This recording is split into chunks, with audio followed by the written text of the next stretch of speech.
on page 17. It's about the location of roots of a polynomial. It's a relatively simple one. The one you did 2 days ago with Ian, it's far more advanced, but in that example you use calculator a lot. Whereas here, you don't need any calculator. It will be solve-based usage of inequalities, which will do, well, similar result. So this result says we have a polynomial of degree 4, like this, and we have to conclude that this polynomial doesn't have any roots within the unit disk like this. So you see what it says is this: if you have a z which is a solution to a polynomial, you have to conclude, it's a question mark, that's our job, we're going to do it in a second, that the absolute value of that z will be larger than 1. It will not end up either within this circle, including the boundary, in fact. This one you can do purely on inequalities, and the argument is, look at the argument. The one which I have to show you is it goes by contradiction. And so if I go by contradiction, here's my contrary assumption. I assume that I do have a root which is within the unit circle.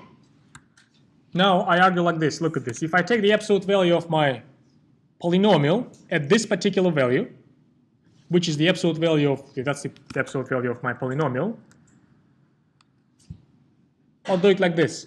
First, I will alter my polynomial, or my right-hand side, if you wish. Here's my alteration. I just wrote 3 first, and then the z terms, I just put an extra negatives next to them. Because if I do it like this, I can apply my reverse triangle inequality. Here it is. Here's the application of reverse triangle inequality.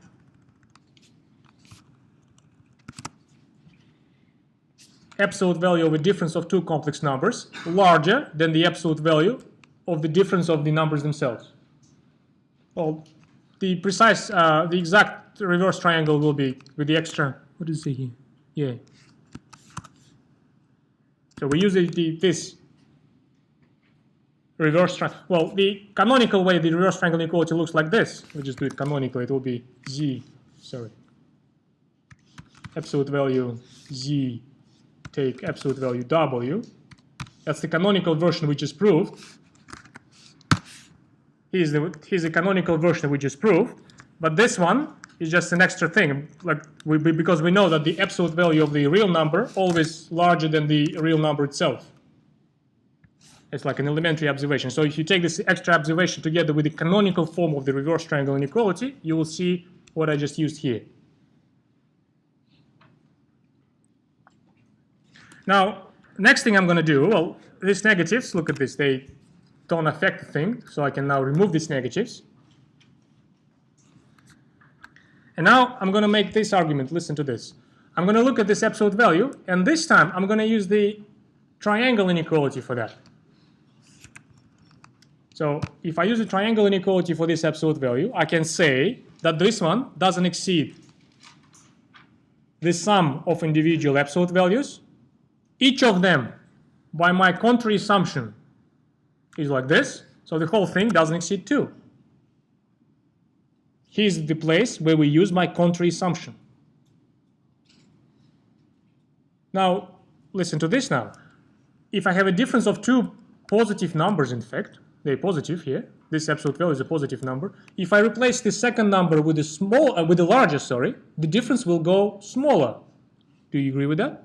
So if I replace this absolute value with something which is larger, and this is something will be number 2, then I can put here the bigger or greater or equal inequality.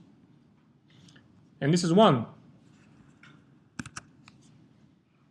Now I can conclude, now I can summarize everything what just happened. Look at this.